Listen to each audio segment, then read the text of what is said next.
श्री धन्वंतरि भगवान की जय। जय श्री कृष्ण। प्रणाम।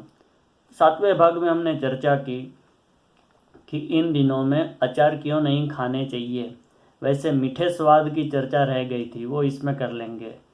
एक दूसरी बात यह है कि वहाँ यह बोला गया था कि जब शरीर में कहीं चोट लगती है, सामान्य रूप से थोड़ा बहुत अगर रक्त निकले और हवा के संपर्क में आते ही वह जमने लग जाए, अगर न जमे तो समझना चाहिए कि शरीर में कहीं पर रोग है। उसी तरह आर्तव स्राव में जो निकलता है, जो रक्त होता है, वो अगर जम जाए तो समझना चाहिए कि कहीं ना कहीं रोग है। जम जाए, थक्के पड़ने लग जाए, तो शरीर की सूचना को हमें समझना चाहिए कि शरीर में कुछ ना कुछ गड़बड़ी है। वो सामान्य रक्त न जमे तो रोग, और यह आर्तव अगर बाहर निकलकर जम जाए तो रोग की सूचना हमें समझना चाहिए। ऐसा अब चलते हैं मीठे अचार की ओर। तो मीठे स्वाद का यह गुण है, मधुरता का यह गुण है कि वह जठराग्नि को मंद कर देता है अगर अति मात्रा में लिया जाए तो। आपने नोटिस किया होगा कि जैसे कभी कभी कुछ प्राकृतिक आपदाएं होती है तो उसमें फूड पैकेट बनाए जाते हैं। लोगों को जो फूड पैकेट बांटे जाते हैं उसमें ज़्यादातर मीठी चीज़ रखी जाती है, मिठाइयाँ रखी जाती है। उसका एक कारण यह भी है कि मीठी चीज़ है, जो मधुर स्वाद है, वह जठराग्नि को तुरंत ही मंद कर देता है, जठराग्नि शांत हो जाती है। लगभग 2006 या 7, मुझे साल बराबर याद नहीं है, परंतु प्राकृतिक आपदा उस समय पोरबंदर श्री सांदीपनि विद्या निकेतन में अनेक हजारों की संख्या में फूड पैकेट बनाए गए थे। तो कुछ सेवा वहाँ पर मुझे भी मिली थी, इसलिए थोड़ा याद है। उसमें मिठाइयाँ बहुत रखी गई थी और कारण पूछने पर यही बताया कि इससे जठराग्नि तुरंत शांत हो जाती है। तो और व्यवहार में सबका यह अनुभव भी है। आपने ऐसे कई व्यक्ति देखे होंगे जो ये कहते रहते हैं कि हमें भोजन न दो तो चलेगा, परंतु हमें चाय पिला दो। अब चाय में होती है मधुरता, मीठी चीज़, उसके कारण जठराग्नि मंद हो जाती है। वैसे ये बहुत अच्छी चीज़ नहीं है। अत्यंत मात्रा इसकी बढ़ जाए तो शरीर में भविष्य में रोग होने की पूर्ण संभावना है। एक बात हमने यह भी की थी कि आर्तव जो है वह अग्नि तत्व प्रधान है। अब उसका प्रमाण देखें। सुश्रुत संहिता में लिखा है, सौम्यम शुक्रमार्तवम आग्नेयम। शुक्र सौम्य और आर्तव अग्नि तत्व वाला है। वैसे इनमें पंचमहाभूत तो होते ही है, परंतु आर्तव में अग्नि का अंश ज़्यादा होता है और शुक्र में जल तत्व की प्रधानता होती है। अब मैं जो बोल रहा हूँ वह मेरा अनुमान है, संभव है यह अनुमान गलत भी हो। अब जो बोल रहा हूँ वह मेरा अनुमान है कि शरीर में आर्तव स्राव होने का अर्थ है शरीर में अग्नि तत्व विशेष रूप से सक्रिय है। इसलिए ऐसे शास्त्र ने ऐसे आदेश दिए हैं कि इन इतने दिनों में, ऐसे समय में और सभी क्रियाएं मत करो, मतलब आर्तव को अपना कार्य करने दो। अग्नि तत्व, जिसमें अग्नि तत्व प्रधान है, ऐसा आर्तव निकल रहा है तो अग्नि तत्व विशेष रूप से सक्रिय होता है। मधुरता का गुण ऐसा है, मधुर स्वाद लोगे, मधुर चीज़ें खाओगे तो होगा क्या, वह उस मधुरता के कारण अग्नि तत्व है वह मंद पड़ जाता है, और वह मंद पड़ जाए तो शरीर डिस्टर्ब होगा। अचार इसी कारण मधुर स्वाद वाले मीठे मीठे अचार भी नहीं खाने चाहिए, ये मेरा अनुमान है। अब चलते हैं श्रीमद् भगवत गीता की ओर। एक बात सच्ची बताऊं, कभी कभी हम बिना मन लगाए भी भगवान की पूजा करते हैं तो हमारा मन भले ही भगवान में ना हो, परंतु भगवान को पता ही होता है कि अभी इसके मन में क्या चल रहा है। ये जो आचार वाला थोड़ा कॉन्सेप्ट है, उसमें मैं भगवत गीता जोड़ रहा हूँ, उसमें विशेष रूप से भगवान की आज्ञा है। भगवान की जब पूजा चल रही थी और मन में तो यही सब कल्पनाएं चल रही थी कि अभी ये बोलूँगा वो बोलूँगा, अचानक ख्याल आया कि जब आचार की बात की जाए तो श्रीमद् भगवत गीता को भी जोड़ा जाए। तो मन में ही सब कल्पना चल रही थी, अरे आचार के साथ श्रीमद् भगवत गीता का क्या कॉम्बिनेशन, उसको कहाँ से जोड़ा जाए। तो मान लो भगवान ही बातें कर रहे हो, क्यों ना जोड़ा जाए, अवश्य जोड़ा जा सकता है। मैं सोच रहा था कि भगवत गीता और आचार का कोई, मैं उनका कैसे मेल बैठा हूँ।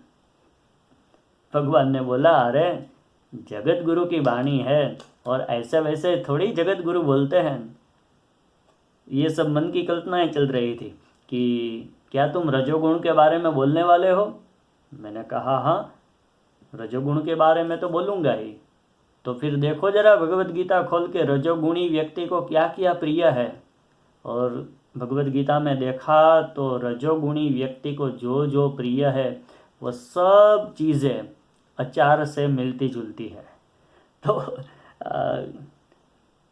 पूरा, वैसे ये पूरा विषय ही न जाने कितनी प्रेरणाओं से बन रहा है, परंतु इसमें तो ये बंसी बजैया की विशेष कुछ लीला है। चलो, भाव जगत को प्रणाम। अब भगवत गीता की चर्चा से पहले हमें रजस वाला शब्द को थोड़ा विशेष रूप से समझना होगा। रजस शब्द जो है वह, उसका अर्थ रजोगुण भी होता है। हमने पहले ही भाग में यह चर्चा भी की थी। देखो अमरकोश में लिखा है, गुणः सत्वम रजस तमः, अर्थात सत्व, रजः और तमः यह गुण है। महर्षि पाणिनि के द्वारा जो व्याकरण लिखा गया है उसमें एक सूत्र आता है, रजः कृष्या सुति परिषदो वलच। इस सूत्र से रजस शब्द से वलच प्रत्यय होता है, रजस वलच। और फिर व्याकरण की अन्य क्रियाएं होती है, हम उस विस्तार को प्रणाम करेंगे। रजस वलच व्याकरण की प्रक्रियाओं के होने के बाद स्त्रीलिंग में रजस्वला ऐसा शब्द निष्पन्न होता है। अब रजस शब्द का अर्थ आप रजोगुण मानते हो, जो कि अमरकोश ने बताया ही है, तो उसका एक अर्थ हो जाएगा रजोगुण वाली, अर्थात जिस स्त्री में रजोगुण विशेष रूप से अभी उत्पन्न हुआ है, ऐसी स्त्री रजोगुण वाली, बस यही हम अर्थ कर सकते हैं। वैसे सभी के भीतर 3 गुण होते ही है, परंतु कभी कभी कुछ गुण विशेष रूप से प्रकट हो जाते हैं। जैसे कोई व्यक्ति अचानक बहुत दान करने लग जाए, ध्यान करने लग जाए, तो हम कहते हैं कि अमुक व्यक्ति सत्वगुणी है, सात्विक है। तो रजोस्राव के समय स्त्री के शरीर में रजोगुण का विशेष प्राधान्य होता है। इस बात का क्या प्रमाण है? तो स्पष्ट है कि इस समय शरीर में काम का वेग विशेष रूप से होता है, और स्वाभाविक है, होना ही चाहिए। इस समय शरीर में काम का वेग विशेष रूप से होता है और स्वभाव में चिड़चिड़ापन आ जाता है। और ये जो चिड़चिड़ापन है ना, वह क्रोध का ही लघु स्वरूप है। अब श्रीमद् भगवद गीता में देखें तो भगवान कहते हैं, काम एष क्रोध एष रजोगुण समुद्भवः। फिर से याद कर ले वो व्याख्या। रजस वाला का एक अर्थ होता है रजोगुण वाली, और ऐसी स्त्री में काम और उसके स्वभाव में जो चिड़चिड़ापन आ जाना, तो वही तो क्रोध है। और गीता जी भी यही कहती है कि काम एष क्रोध एष रजोगुण समुद्भवः, अर्थात काम, रजोगुण से उत्पन्न काम वही क्रोध भी है। और रजस वाला स्त्री में यह स्वाभाविक रूप से उत्पन्न होते हैं, स्वाभाविक बात है। अभी मैं इस श्लोक को आधा ही पढ़ रहा हूँ क्योंकि हमें आचार की ओर जाना है। तो अब देखते हैं कि जिसमें रजोगुण अधिक होता है उसे क्या क्या अच्छा लगता है। इस श्लोक को मैं संधि अलग करके पढ़ रहा हूं ताकि समझने में सरलता रहे। कटु, अम्ल, लवण, अति, उष्ण, तीक्ष्ण, रुक्ष, विदाहीनः, आहारा, राजसस्येष्टा, दुःख, शोकामयप्रदाः। इस श्लोक को ऐसे पढ़ा जाता है। कट्वम्ल लवणात्युष्ण तीक्ष्ण रुक्ष विदाहीनः, आहारा राजसस्येष्टा, दुःख शोकामय प्रदाः। अर्थात कड़वा, खट्टा, खारा, अति गरम, तीखा, रूखा, दाह अर्थात जलन करने वाला, दुख, चिंता और रोग को उत्पन्न करने वाला भोजन राजसी व्यक्ति को अति प्रिय होता है। शांकर भाष्य में लिखा है, अति शब्द कटुवादिषु सर्वत्र योज्य।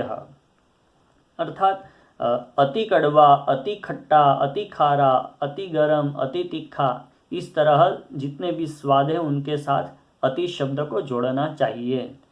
अब कड़वा और गरम इन दोनों के सिवा जितने भी स्वाद गुण जो बताए गए हैं वो सब अचार से मिलते जुलते हैं।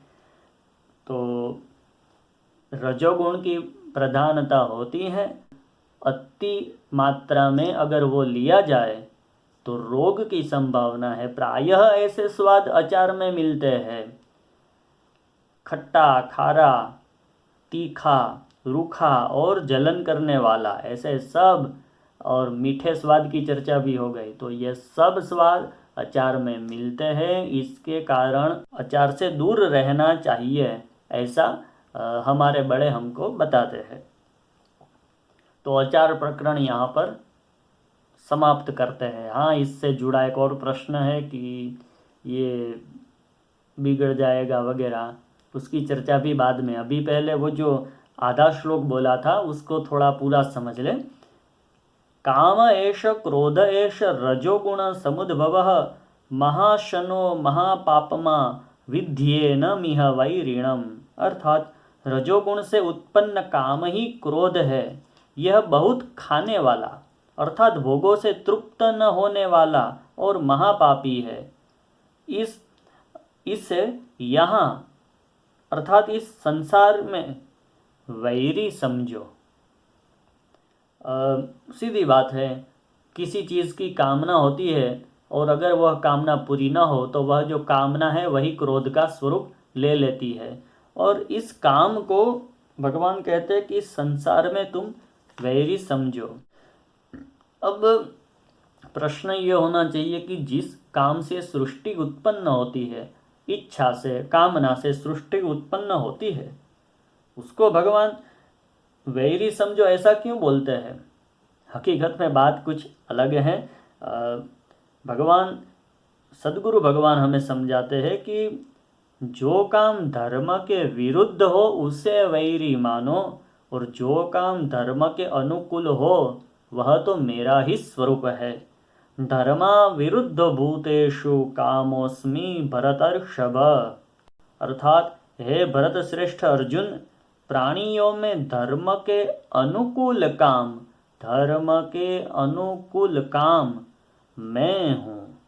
तो इसका अर्थ ये हुआ कि कुछ काम या कुछ कामनाएं धर्म के प्रतिकूल भी हो सकती है। धर्म के प्रतिकूल भी कुछ कामनाएं हो सकती है। अतः धर्म के क्षेत्र में जब पांव रखे, धर्म के क्षेत्र की कोई चर्चा हो, उस समय हमारी मौलिक मान्यताएं बाजू में रखकर धर्म की जो आज्ञा है उसी का आदर होना चाहिए। अभी के लिए इतना ही। जय श्री कृष्ण।